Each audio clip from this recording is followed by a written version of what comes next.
नमस्कार शेतकरी बांधवांनो, आजच्या व्हिडिओमध्ये आपण नमो शेतकरी महासन्मान निधी योजना संदर्भातील 9 जून 2026 पर्यंतच्या सर्वात महत्त्वाच्या आणि ताज्या अपडेट जाणून घेणार आहोत. तर मित्रांनो, शेतकरी बंधूंनो, राज्यातील लाखो शेतकरी सध्या पुढील हप्त्याची वाट पाहत आहेत.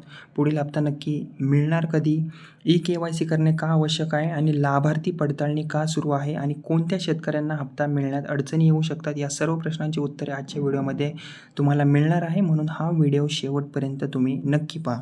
ओके, आता शेतकरी बंधूंनो, या योजनेअंतर्गत नमो शेतकरी योजनेबाबतची सर्वात महत्त्वाची माहिती पाहूया. आता पहिली अपडेट आहे, नमो शेतकरी महासन्मान निधी योजनेअंतर्गत महाराष्ट्रातील पात्र शेतकऱ्यांना राज्य सरकारकडून दरवर्षी 6,000 रुपये दिले जातात.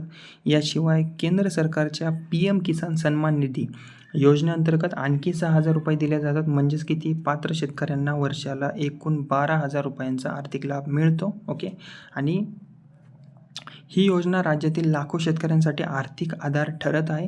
सध्या राज्यातील 90 लाखांपेक्षा जास्त शेतकरी या योजनेचा लाभ घेत असल्याची माहितीसुद्धा समोर आलेली आहे आणि एक चांगली बाब म्हणता येईल शेतकरी बंधूंसाठी. ओके, आता हप्त्याबाबतची महत्त्वाची अपडेट पाहूया आपण. मार्च 2026मध्ये नमो शेतकरी योजनेचा 8वा हप्ता वितरित करण्यात आलेला होता. ओके, या हप्त्याचा लाभ लाखो पात्र शेतकऱ्यांच्या खात्यामध्ये जमा करण्यात आलेला आहे. ओके, 8वा हप्ता मंजूर करण्यात आला होता आणि या हप्त्यासाठी मोठ्या प्रमाणात निधीसुद्धा वितरित करण्यात आला होता. ओके, मात्र आता सर्व शेतकऱ्यांचे लक्ष पुढील हप्त्याकडे लागलेले आहे. अनेक शेतकरी 9व्या हप्त्याबाबत माहिती शोधत आहे. सध्या पुढील हप्त्याची अधिकृत तारीख जाहीर करण्यात आलेली नाही आहे, मात्र शासनाकडून लवकरच याबाबत माहिती जाहीर होण्याची शक्यता आता व्यक्त केली जात आहे. ओके, आता वळूया आपल्या पुढच्या अपडेटकडे.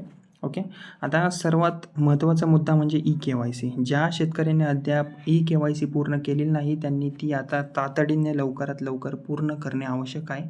कारण की कसं आहे, KYC अपूर्ण असल्यास हप्ता मिळण्यात तुम्हाला शेतकरी बंधूंना अडचणी येऊ शकतात. ओके, तसेच आता बँक खाते आणि आधार कार्डशी लिंक असणे देखील अत्यंत आवश्यक आहे. जर आधार लिंकिंग पूर्ण नसेल तर शासनाकडून पाठवलेली रक्कम आता खात्यात जमा होण्यास तुम्हाला विलंब होऊ शकतो किंबहुना लवकर मिळू शकणार नाही. ओके, तसेच आता राज्यभर लाभार्थी पडताळणी प्रक्रिया देखील सुरू आहे. पात्र लाभार्थ्यांनाच, पात्र शेतकऱ्यांनाच लाभ मिळावा यासाठी शासनाकडून माहिती तपासली जात आहे. चुकीची माहिती असेल, डुप्लिकेट नोंदी किंवा अपूर्ण कागदपत्रे आढळल्यास लाभार्थ्यांचा हप्ता हा थांबू शकतो. ओके, त्यामुळे प्रत्येक शेतकऱ्याने आपले नाव, आधार क्रमांक, बँक खाते आणि जमिनीची माहिती योग्य आहे का नाही याची खात्री करून घ्यावी, एवढंच मी पण सुद्धा सांगेल. ओके, तर मित्रमंडळींनो, नमो शेतकरी योजना आणि PM किसान योजना एकमेकांशी जोडलेल्या असल्यामुळे पात्र शेतकऱ्यांना दोन्ही योजनांचा दुहेरी लाभ मिळत आहे. ओके, यामुळे वर्षभरात एकूण 12,000 रुपयांची आर्थिक मदत शेतकरी बंधूंना मिळत आहे.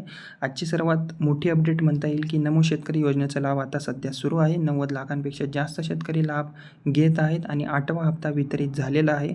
पुढील हप्त्याची वाट शेतकरी पाहत आहेत. ओके, आणि KYC तसेच लाभार्थी पडताळणी पूर्ण ठेवण्याचे आवाहनसुद्धा करण्यात आलेले आहे. मी पण हेच सांगेल, KYC तुम्ही शेतकरी बंधूंनो करून घ्या लवकरात लवकर.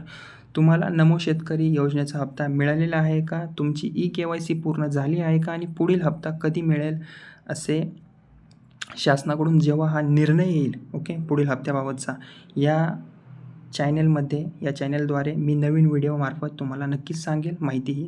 पुढचा हप्ता जेव्हा डेट फिक्स होईल शासनाकडून. ओके, आणि या 2 प्रश्नांची उत्तरे तुम्ही मला नक्की द्या. तुम्हाला नमो शेतकरी योजनेचा हप्ता मिळाला आहे का? ओके, आणि जिल्ह्याचं नाव लिहायला विसरू नका. तुमची KYC पूर्ण झालेली आहे का? ओके, आणि तुमचे मत काही असेल तर ते तुम्ही मला कमेंटमध्ये नक्की सांगा. व्हिडिओ आवडला असेल तर व्हिडिओला लाईक करा, शेअर करा आणि अशाच शेतकरी योजना, PM किसान आणि सरकारी योजनांच्या ताज्या अपडेटसाठी माझे बडी नावाचं चॅनल आहे, त्याला सबस्क्राईब करायला विसरू नका. धन्यवाद.